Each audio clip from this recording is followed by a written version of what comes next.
오늘 하나님께서 주시는 말씀은 디모데전서 4장 6절에서부터 16절까지 말씀입니다. 디모데전서 4장 6절에서 16절의 말씀, 신약성경 340쪽입니다. 디모데전서 4장 6절에서 16절까지 말씀을 한 절씩 교독하도록 하겠습니다. 네가 이것으로 형제를 깨우치면 그리스도 예수의 좋은 일꾼이 되어 믿음의 말씀과 네가 따르는 좋은 교훈으로 양육을 받으리라. 망령되고 허탄한 신화를 버리고 경건에 이르도록 내 자신을 연단하라. 육체의 연단은 약간의 유익이 있으나 경건은 범사에 유익하니 금생과 내생에 약속이 있느니라. 미쁘다 이 말이여 모든 사람들이 받을 만하도다. 이를 위하여 우리가 수고하고 힘쓰는 것은 우리 소망을 살아계신 하나님께 두미니 곧 모든 사람 특히 믿는 자들의 구주시라.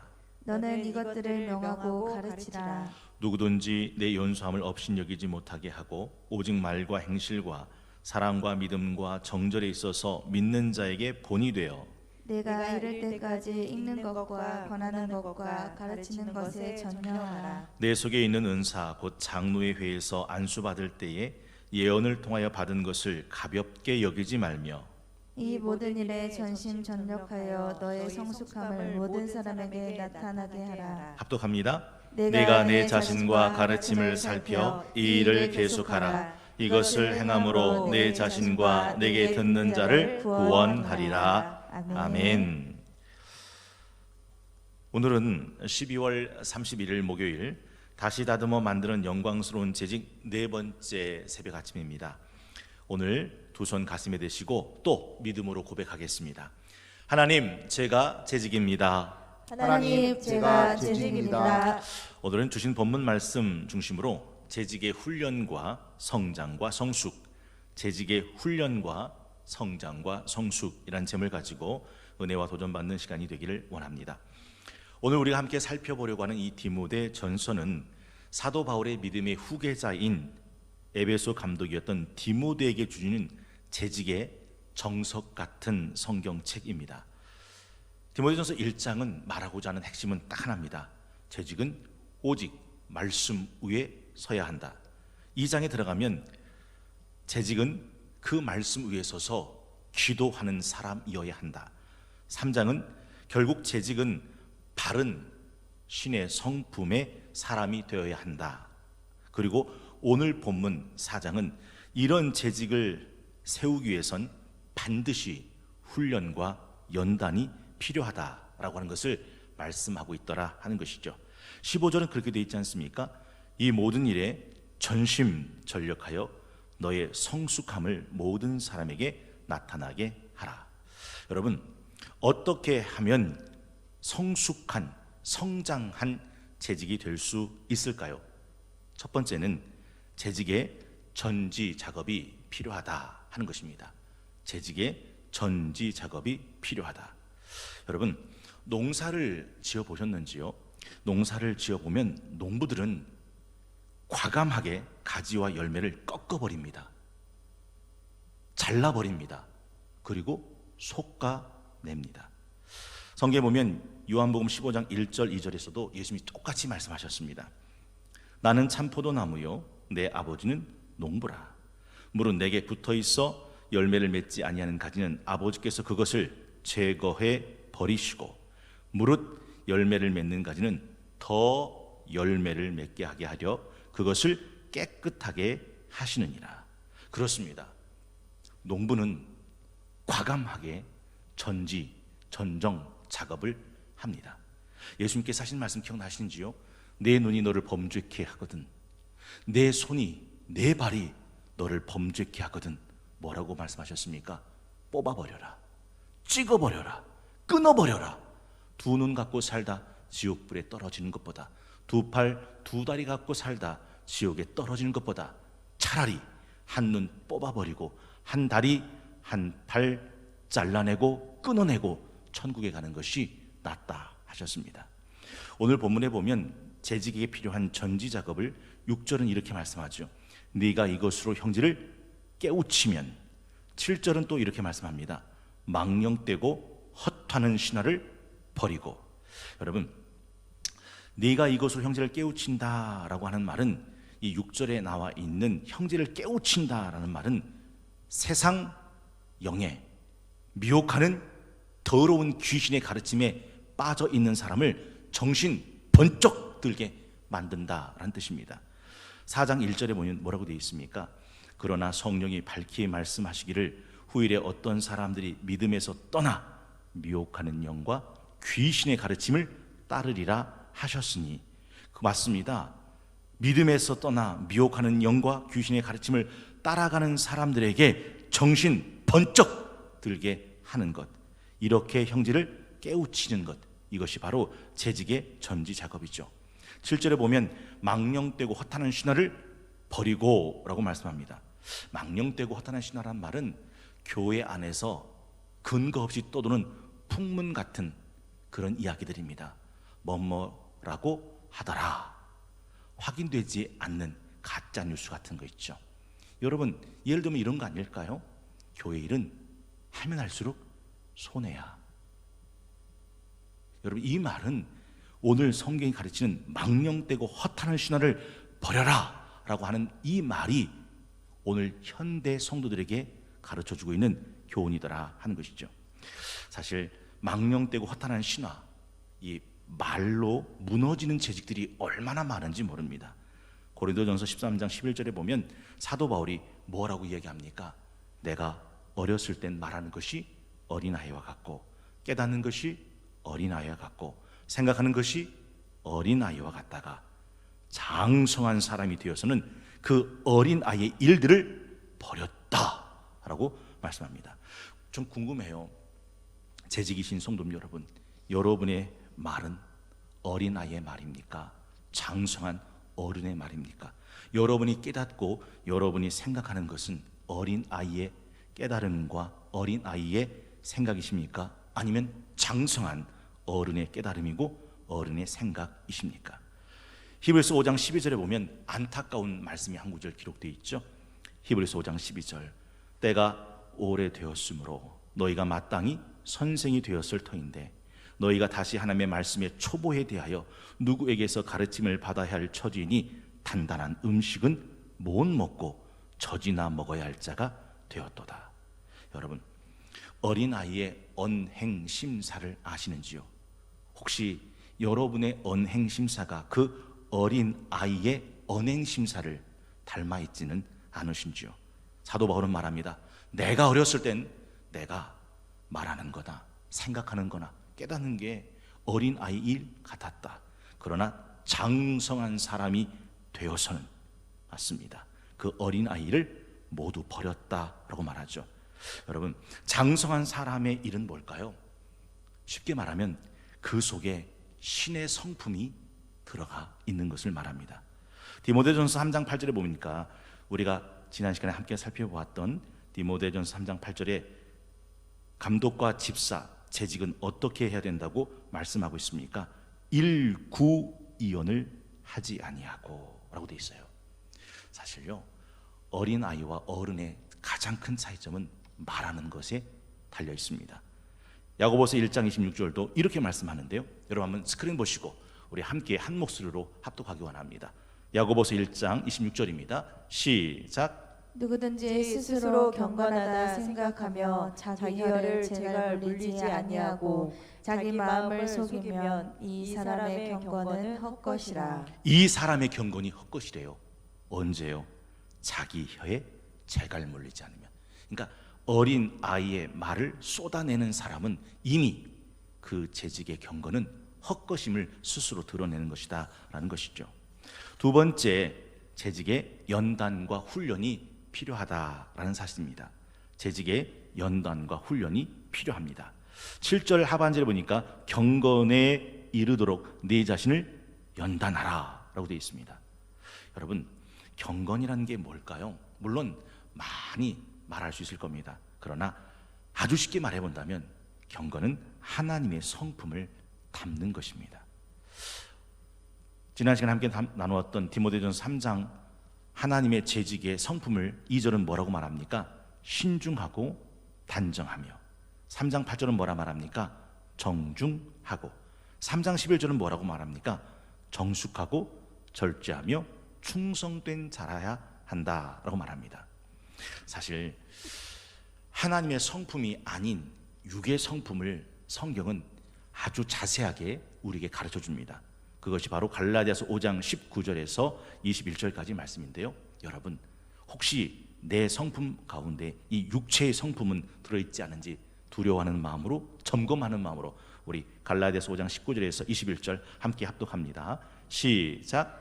육체의 일은 분명하니 곧 음행과 더러운 것과 호색과 우상숭배와 주술과 원수 맺는 것과 분쟁과 시기와 분냄과 당짓는 것과 분열함과 이단과 투기와 술 취함과 방탕함과 또 그와 같은 것들이라.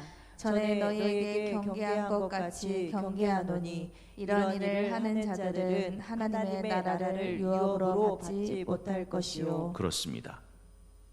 육체의 성품, 음행, 더러운 것, 호색, 우상 숭배, 주술, 원수 맺는 것, 분쟁, 시기, 분내는 것, 당 짓는 것, 분열과 이단과 투기와 술 취함과 방탕함과 또 그와 같은 것들이라 라고 말씀하고 있습니다. 어제 우리 교역자들이 2020년을 정리하고 2021년을 새롭게 준비하는 마음으로 교역자 워크숍을 가졌습니다. 그때 한 교역자가 저한테 이런 질문을 하시더라고요. 목사님, 만일 목사님께서 하나님께로부터 받고 싶은 은사가 있다면 그게 뭐예요? 라고 물으셨습니다. 저는 0.1초도 망설임 없이 대답했습니다. 그건 사랑의 은사입니다. 물론 저도요, 병 고치는 은사도 받고 싶고요, 예언의 은사, 방언의 은사, 통변의 은사, 능력 행함의 은사, 말씀의 은사, 지식의 은사, 지혜의 은사도 받고 싶습니다. 그런데 하나만 받으라고 한다면 뭘 받겠어요? 라고 묻는 그 교육자 질문에 저는 갈등하지 않았습니다. 주저하지 않았습니다. 제가 받고 싶은 것은 사랑의 은사입니다 라고 대답했습니다. 이건 그냥 말하기 좋아서 한 말이 아닙니다. 저는 정말로 그 사랑의 은사를 받고 싶습니다. 그 사랑이 어떤 은사인지 아십니까? 그 사랑은 오래 참습니다. 그 사랑은 온유합니다. 그 사랑은 시기하지 않고 자랑하지 않고 교만하지 않고 무례히 행하지 아니하며 자기 유익을 구하지 아니하고 성내지 않고 악한 건 생각하지 않고 불의를 기뻐하지 아니하며 진리와 함께 기뻐하고, 그리고 고린도전서 13장 7절은 이렇게 그 사랑의 은사를 말씀합니다. 모든 걸 참으며 모든 걸 믿으며 모든 걸 바라며 모든 것을 견디느니라. 한번 생각해 보십시오. 어떤 은사가 이 사랑의 은사와 견줄 수 있겠습니까? 저는 지금도 키가 그리 큰 편은 아니죠. 저는 1m 80이 조금 안 되는데 그렇게 큰 키는 아닙니다. 근데 초등학교 때부터 전 키가 좀 작았던 것 같아요. 그래서 언제나 반에서는 앞번호였습니다. 근데 제가 키 작아서 불편했던 건 없고, 다만 형들이 그렇게 부러웠습니다. 운동장에 가보면요, 철봉이 있는데 뭐 가장 짧은 낮은 철봉에서부터 가장 큰 철봉, 저는 한 번도 초등학교 6학년을 졸업할 때까지 가장 큰 철봉에 매달려 본 적이 없습니다. 그러기엔 너무 높았고 그러기엔 너무 무서웠습니다. 또 특별히 운동장에 보면 정글집이라고 하나요? 사각형으로 이렇게 만들어져 가지고서 저는 한 번도 그 위에 정상에 올라가 본 적은 없습니다. 왜냐하면 너무 높았고 너무 무서웠습니다. 그런데 꼭 쉬는 시간, 점심시간이면 6학년 형들은 거기를 너무 쉽게 오르고 그 꼭대기 위에 올라서 있는 걸 보면서 참 많이 부러웠던 적이 있습니다. 한 번도 올라가 본 적이 없는 정글집이니까요. 그런데 좀 됐네요. 제가 다녔던 초등학교에 한번 가본 적이 있었습니다. 제가 깜짝 놀랐습니다. 아니, 제가요, 까치발을 들지 않고 그냥 손만 뻗어도 한 번도 잡아본 적이 없는 그 큰 높은 철봉을 잡을 수가 있었습니다. 아니, 제가요, 그 6학년 형들이 올라가 있는 그 정글집 꼭대기에 양손을 뒤로 한 채 그렇게 올라설 수 있었습니다. 제가 공부했던 초등학교 교실에 들어가 봤더니 얼마나 책상이 좁은지, 얼마나 의자가 작은지 제가요 한참 놀랐습니다. 그렇게 넓어만 보였던 운동장이었는데 커서 어른이 돼서 가보니까요 얼마나 작은지 한번 여쭤보고 싶습니다. 그 운동장이 그때는 컸는데 시간 지나면서 점점 작아졌죠. 그 철봉은 정말 높았는데 시간 지나면서 점점 낮아졌죠. 아닙니다. 그 운동장은 그때나 지금이나 똑같은 운동장이고 그 철봉도 그때나 지금이나 똑같은 철봉입니다. 뭐가 달라졌나요? 제가 그때보다 커졌습니다. 제가 커지니까 그 높은 철봉도, 그 위험해 보이는 정글집도, 그 넓은 운동장도 다 제 품 안에 들어오던데요. 여러분은 어떠세요? 여러분은 신앙생활을 하면서 여러분의 신앙이 점점점 커져가고 계신 중이십니까? 우리가 보통 남성으로 태어나고 여성으로 태어나지만 남자의 남성성, 여자의 여성성이 드러나는 것을 2차 성징이라고 그러죠. 남자는 2차 성징이 나오면 성대가 나옵니다. 2차 성징이 발달하면 이제 목소리가 굵어지는 변성기가 찾아오고 또 몸에 털이 나는 채모가 나기 시작하죠. 여자도 역시 마찬가지입니다. 2차 성징이 일어나면 가슴이 나오고 생리가 시작되어 자연스럽게 여성스러워져 갑니다. 여러분, 재직에게 오늘 본문이 말씀하고 있는 것이 무엇입니까? 15절, 이 모든 일에 전심전력하여 너의 성숙함을 모든 사람에게 어떻게 하라? 나타나게 하라. 네가 얼마나 성숙했는지, 네가 얼마나 성장했는지 모든 사람들에게 나타나 보이도록 해라 라고 말씀해주고 있더라 하는 것이죠. 재직이 되면 어떤 사람이 됩니까? 말씀으로 양육을 받습니다. 오늘 본문 4장 1절 보십시오. 그러나 성령이 밝히 말씀하시기를 후일에 어떤 사람이 믿음에서 떠나 미혹하는 영과 귀신의 가르침을 따르리라 하셨으니, 여러분 보세요. 미혹하는 영과 귀신의 가르침을 따르기 전에 그는 성령의 말씀을 배웁니다. 그래서 6절에도 그렇게 되어 있는 거 아닙니까? 네가 이것으로 형제를 깨우치면 그리스도 예수의 좋은 일꾼이 되어 믿음의 말씀과 네가 따르는 좋은 교훈으로 뭐를 받으리라? 양육을 받으리라. 그렇습니다. 성령의 말씀으로 양육받는 사람, 이 사람이 재직에 나타내 보여야 될 성징이다라는 거죠. 두 번째는 감사함으로 모든 것을 받아들입니다. 3절에 그렇게 되어 있지 않습니까? 믿는 자들과 진리를 아는 자들이 감사함으로 받을 것이니라. 믿는 자들과 진리를 아는 자들이 감사함으로 받을 것이니라. 그리고 마침내 그는 예수 그리스도의 좋은 일꾼으로 살아갑니다. 그게 6절에 있는 말씀이죠. 내가 이것으로 형제를 깨우치면 그리스도 예수의 좋은 일꾼이 된다. 그리고 마지막이 본이 되는 신앙생활을 한다고 말씀합니다. 12절이요. 누구든지 내 연수함을 업신여기지 못하게 하고 오직 말과 행실과 사랑과 믿음과 정절에 있어서 믿는 자에게 본이 되어. 이 본이라는 단어가 어떤 게 설명하면 좀 쉽게 이해될 수 있을까요? 모양을 찍어내는 틀 같은 겁니다. 붕어빵 드셔보셨는지요? 잉어빵 드셔보셨는지요? 그 붕어빵과 그 잉어빵을 찍어내는 틀, 이게 본입니다. 거푸집 같은 거죠. 여러분, 누군가에게 신앙은 이렇게 하는 거라고, 집사냐? 집사는 이런 거라고, 권사냐? 권사는 이런 거라고, 장로냐? 장로는 이런 거라고, 목사냐? 목사는 이런 거냐고 보여줄 수 있는 틀이 되어준다라는 것입니다. 고린도전서 11장 1절도 내가 그리스도를 본받는 자가 된 것 같이 너희는 나를 본받는 자가 되라. 내가 예수의 틀을 본받았으니 너희도 내 틀을 본받아라 라고 말씀하고 있더라 하는 거죠. 우리나라 대한민국에 여성으로만 조직된 부대가 있습니다. 기억나세요? 독거미 부대라고 일러지는 여성 전용 부대죠. 그 여성 전용 부대 간부에는 이런 타이틀이 있습니다. 하고 싶다고 다 할 수 있는 것이 아니라 타고나야 하고, 타고났다고 다 할 수 있는 것이 아니라 선발되어야 하고, 선발되었다고 다 할 수 있는 것이 아니라 훈련되어야 한다. 그래야 독거미 부대 간부가 될 수 있다라는 거죠. 이건 만고불변의 진리입니다. 기억나시는지요? 옥은 갈아야 그릇이 되고 칼은 갈아야 날이 서고 사람은 배워야 인물이 된다라는 말입니다.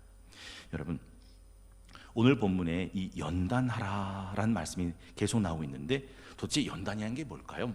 그것은 10절에 보니까 수고하고 힘쓰는 것이라고 말합니다. 12절에 보니까 말과 행실과 사랑과 믿음과 정절에 있어서 믿는 자에게 본이 되는 거라고 말합니다. 13절에 보니까 내가 이럴 때까지 읽는 것과 권하는 것과 가르치는 것에 전념하는 거라고 말합니다. 14절에 보니까 내 속에 있는 은사 곧 장로의 회에서 안수받을 때 예언을 통하여 받은 것을 가볍게 여기지 않는 것이라고 말합니다. 그리고 15절에 보니까 이 모든 일에 전심전력하여 내 성숙함을 나타나게 하는 것, 이것이 연단이라고 말합니다. 여러분, 전심전력이란 말이 무슨 뜻일까요? 15절에 나오는 이 모든 일에 전심전력하여, 이건 이런 거예요.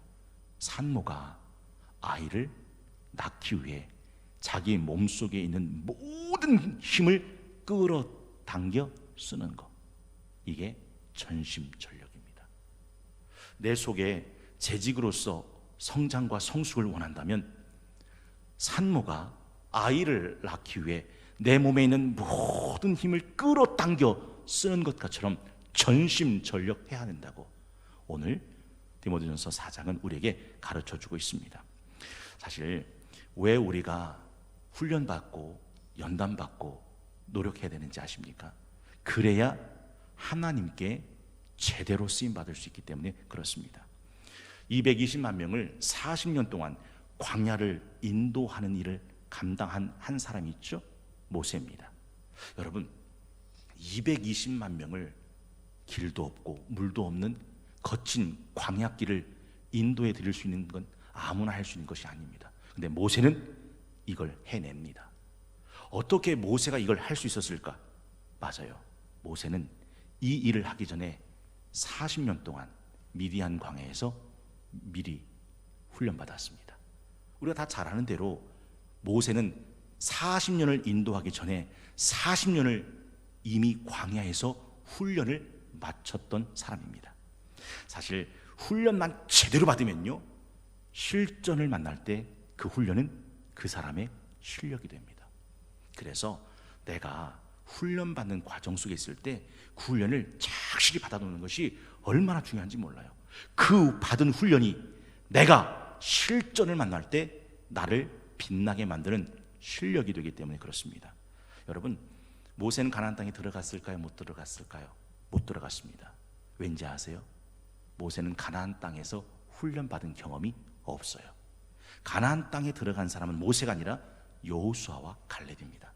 여호수아와 갈렙은 가나안 땅에 들어가 본 적이 있습니까? 없습니까? 있죠. 그 땅에서 훈련받았기 때문에 그 땅으로 들어갈 수 있었습니다. 여러분, 우리나라 국가대표 축구팀들이 생기면 이제 그 붉은 악마라고 응원팀들이 어떻게 응원하죠? 축구 선수 유니폼, 국가대표 유니폼을 입고 대한민국 하고서 응원하죠. 그러니까 경기장에서 뛰는 국가대표 축구팀 유니폼하고 응원석에서 응원하는 유니폼이 같아요. 그러면 그들도 국가대표팀처럼 선수처럼 그렇게 축구를 잘할까요? 그렇지는 않습니다. 축구의 실력은 유니폼에서 나오는 게 아니에요. 축구의 실력은 훈련, 연습에서 나오기 때문에 아무리 국가대표 선수와 똑같은 유니폼을 입었다 하더라도 그가 축구 경기장에서 축구를 그렇게 국가대표팀처럼 잘할 수 있는 것은 아닙니다. 성경에 보면 경건의 모양은 있으나 경건의 능력을 부인하는 자들로부터 너는 돌아서라 라고 말씀하죠. 재직은요, 경건의 모양을 가진 사람이 아니라 경건의 능력을 가진 사람이어야 합니다. 그래서 훈련 받아야 돼요. 예배 훈련, 교육의 훈련, 교제의 훈련, 선교의 훈련, 봉사의 훈련을 받아야 된다 하는 겁니다. 한번 궁금해서 여쭤봅니다. 여러분은 지금 칭찬이 필요합니까? 격려가 필요합니까? 응원이 필요합니까? 아니면 훈련과 연단이 필요합니까? 여러분, 훈련과 연단이 필요한 사람에게 칭찬하고 격려하고 응원하는 것은 능사가 아닙니다. 오히려 그 사람을 망칩니다. 지금 그 사람은 훈련이 필요한데, 지금 그 사람은 연단이 필요한데, 단순한 칭찬과 응원과 격려로만 다가가면 그 사람을 도리어 망치게 된다라는 거죠. 저는요, 개인적으로 조금 아쉬운 게 하나 있는데, 많은 교회들이 새가족이 등록하면 제일 먼저 사주려고 덤벼드는 게 있습니다. 뭘까요? 성경책부터 사줘요. 찬송가부터 사줘요. 제 그 마음을 모르는 바는 아닙니다. 근데 여러분 보세요. 성경책과 찬송가가 그렇게 쉽게 얻어지면 새가족은 절대로 그 성경책과 찬송가에 들어가지 못합니다. 원래 쉽게 얻은 건 쉽게 잃어버리기 때문입니다. 적어도 성경책은 자기 땀, 자기 피, 자기 돈으로 가지고 사야 그 성경책을 귀한 줄 알아요. 그런데 많은 교회들은 그냥 새가족이 들어오면 성경책부터 안기기에 바쁩니다. 정말 그들에게 그 성경책이 어떤 유익함이 될까요? 이제 마지막, 재직의 연속성이 필요하다는 사실을 우리가 함께 기억해 볼 필요가 있습니다. 재직의 연속성이 필요하다라는 거죠. 16절이 이렇게 우리에게 말씀해 주고 있습니다. 네가 네 자신과 가르침을 살펴 이 일을 어떻게 하라? 계속해라. 이것을 행함으로 내 자신과 내게 듣는 자를 구원하리라. 여러분, 네가 내 자신과 가르침을 살펴 이 일을 계속하라 라고 말씀하고 있다는 이 사실을 절대 잊지 마십시오. 조금 복잡하지만 한번 여러분에게 설명해 보도록 하겠습니다. 요한계시록에 보면 예수님이 어떤 분이신지에 대해서 설명하는 구절이 나옵니다. 특별히 요한계시록 4장 8절을 한번 보실까요? 요한계시록 4장 8절에 보면 예수님이 어떤 분이신지를 이렇게 기록하고 있습니다. 한번 한 목소리로 합독하기 원합니다. 시작. 네, 생물은 각각 여섯 날개를 가졌고 그 안과 주위에는 눈들이 가득하더라. 그들이 밤낮 쉬지 않고 이르기를 거룩하다 거룩하다 거룩하다 주 하나님 곧 전능하신 이여 전에도 계셨고 이제도 계시고 장차 오실 이시라 하고. 보세요. 주 하나님 곧 전능하신 이여, 예수 그리스도를 말합니다. 그분은 어떻게 계셨대요? 전에도 계셨고. 어떻게 계시대요? 이제도 계시고. 어떻게 계실 분이래요? 장차 오실 자라 하고. 과거 속에 예수님은 계셨고, 현재 지금도 계시고, 미래 장차 계실 분이라고, 그렇게 예수님의 존재의 연속성을 말씀하고 있습니다. 그러니까 예수님이 없던 때는 없는 거예요. 전에도 계셨고 지금도 계시고 장차 오실 그분. 그런데 마귀의 속성을 말하는 요한계시록 17장 8절에 보면 마귀는 예수님을 닮은 듯 하지만 전혀 다른 속성을 갖고 있습니다. 요한계시록 17장 8절 한번 스크린 보시고 읽어보겠습니다. 시작. 내가 본 짐승은 전에 있었다가 지금은 없으나 장차 무적행으로부터 올라와 멸망으로 들어갈 자니 땅에 사는 자들로서 창세 이후로 그 이름이 생명책에 기록되지 못한 자들이 이전에 있었다가 지금은 없으나 장차 나올 짐승을 보고 놀랍게 여기리라. 이 마귀는 어떤 존재입니까?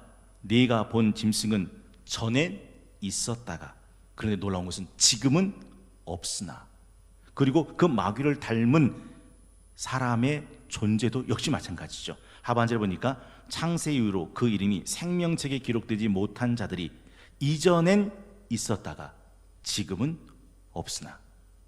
예수님은 어떤 분이셨습니까? 전에도 계셨고 이제도 계시고 장차 오실 분이었습니다. 그러나 마귀에 속한 자는 전에는 있었는지 모르지만 지금은 없습니다. 여러분, 이게 뭘 의미하는 걸까요? 한번 더 단도직입적으로 여쭤볼게요. 전에 분명 우리와 함께 신앙생활하던 이들이 코로나19를 지나가는 지금도 우리와 함께 있습니까? 아니요. 전에 우리와 분명히 함께 있었던 그들인데 지금은 우리와 함께 있지 않은 이들도 있다는 사실을 우리가 잊으면 안 됩니다. 히브리서 6장 4절에 있는 말씀 한번 들어보세요. 히브리서 6장 4절 한 번 빛을 받고 하늘의 은사를 맛보고 성령에 참여한 바 되고 하나님의 선한 말씀과 내세의 능력을 맛보고도 타락한 자들은 다시 새롭게 하여 회개하게 할 수 없나니 이는 그들이 하나님의 아들을 다시 십자가에 못 박아 드러내놓고 욕되게 함이라. 땅이 그 위에 자주 내리는 비를 흡수하여 밭 가는 자들이 쓰기에 합당한 채소를 내면 하나님께 복을 받고 만일 가시와 엉겅퀴를 내면 버림을 당하고 저주함에 가까워 그 마지막은 뭐라고 끝납니까? 불사름이 되니라. 한 번 전에 빛을 본 적이 있대요. 한 번 전에 하늘의 은사를 맛본 적도 있대요. 한 번 전엔 성령에 참여한 바도 됐대요. 하나님의 선한 말씀과 내세 능력도 전에 맛본 적이 있대요. 그러나 지금은 아니라는 거죠. 그러면 가시와 엉겅퀴를 내면 버려지고 저주함에 가까워 마지막은 불살라지는 가시 엉겅퀴와 같아진다라는 것입니다. 그래서 재직이 훈련받고 성장하고 성숙해야 되는 이유가 바로 여기 있습니다. 어떻게 성장할 수 있을까요? 어떻게 성숙할 수 있을까요? 맞습니다. 재직의 연속성이죠. 그 자신과 가르침을 살펴 이 일을 계속하는 겁니다. 주님 다시 오실 때까지 읽는 것과 권하는 것과 가르치는 것을 계속하는 겁니다. 내 속에 있는 은사, 장로의 회에서 안수받을 때 예언을 통해 받은 것을 결단코 가볍게 여기지 않고 전심전력을 하여 내 믿음의 진보를, 성숙과 성장을 나타내 보이는 일을 멈추지 않는다라는 사실이죠. 그래서 지혜로운 선조들은 이렇게 노래했지 않습니까? 잘 가노라 닫지 말고 못 가노라 긋지 마라. 부디 초놈을 아껴 써라. 가다가 중지 곧하면 차라리 아니간만 못하니라. 우리 믿음의 성도들이 잘 부르는 찬양이 하나 있어요. 주님 다시 오실 때까지. 여러분 알고 계세요? 주님 다시 오실 때까지 나는 이 길을 가리라. 좁은 문 좁은 길 나의 십자가 지고 나의 가는 이 길 끝에서 나는 주님을 보리라. 영광의 내 주님 나를 맞아주시리. 주님 다시 오실 때까지 나는 일어나 달려가리라. 주의 영광 온 땅 덮을 때 나는 일어나 노래하리. 내 사모하는 주님 온 세상 구주시라. 내 사모하는 주님 영광의 왕이시라.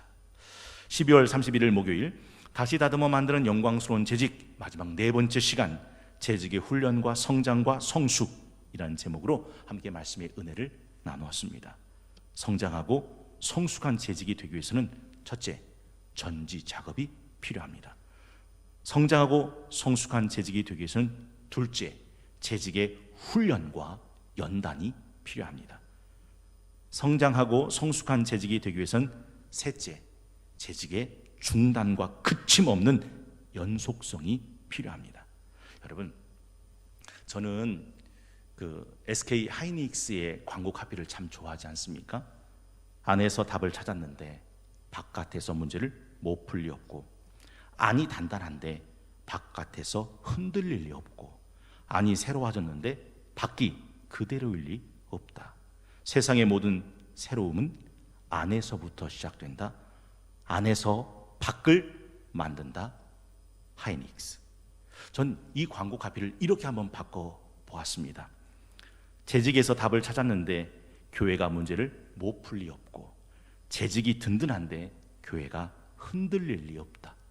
재직이 새로워졌는데 교회가 그대로일 리 없고, 교회의 모든 새로움은 재직에서부터 시작된다. 재직이 교회를 만든다. 성동교회. 여러분, 하나님이 주신 직분 재직 결단코 소홀하게 여기지 마십시오.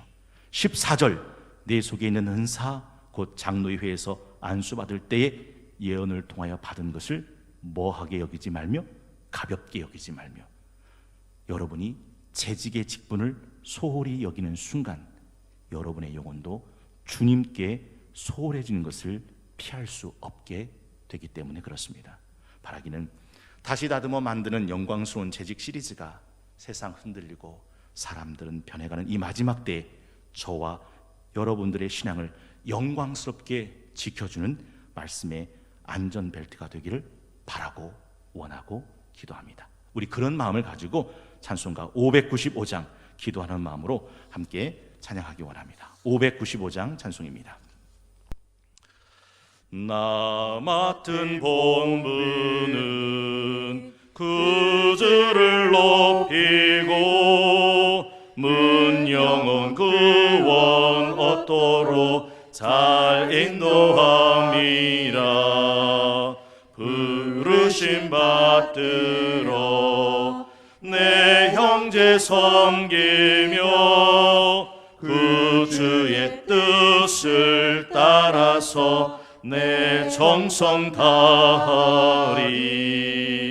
주 앞에 모든 일 잘 행케 하시고 이후에 주님 배울 때 상 받게 하소서. 나 항상 깨어서 늘 기도드리며 내 믿음 변치 않도록 날 도와주소서. 아멘. 주님께서 가르친 기도로 함께 들으시겠습니다. 하늘에 계신 우리 아버지, 아버지의 이름을 거룩하게 하시며 아버지의 나라가 오게 하시며 아버지의 뜻이 하늘에서와 같이 땅에서도 이루어지게 하소서. 오늘 우리에게 일용할 양식을 주시고 우리가 우리에게 잘못한 사람을 용서하여 준 것 같이 우리 죄를 용서하여 주시고 우리를 시험에 빠지지 않게 하시고 악에서 구하소서. 나라와 권능과 영광이 영원히 아버지의 것입니다. 아멘.